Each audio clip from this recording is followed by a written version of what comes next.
And challenging the local wine laws in New York is nothing new. The owner here at the Lakeland Winery, Andy Watkins, says he was selling his wine at a local farmer's market when a fellow vendor told authorities he did not grow his grapes in New York State.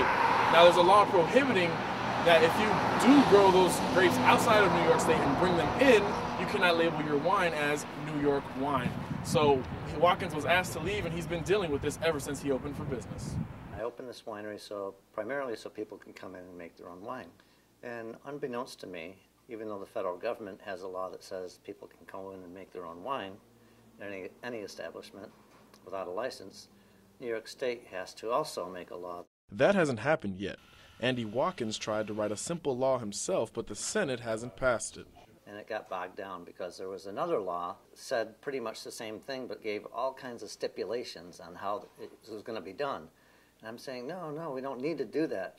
He says it's hard to turn a profit because of restrictions on commercial wineries like his.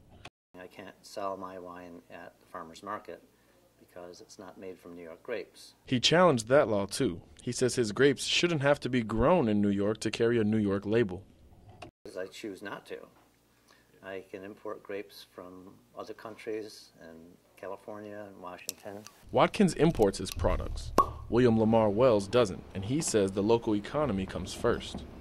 Preserving local character in wines, because it's so easy to start a vineyard that you can get all of your equipment and all of your product from essentially somewhere else. But both of them agree changes are needed to the outdated New York wine laws. It's all a recommendation, but at least I'm making some progress. There's a lot of things in this state that need to be revamped that are sort of echoes of 1930s Prohibition era laws that just kind of need to be rolled back over time. Both men want change in where they can sell their wine.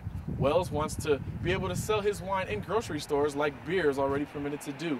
And Watkins said he's going to continue selling wherever he could, saying, if they don't ask, I won't tell. Reporting live, John Garcia Jr., NCC News.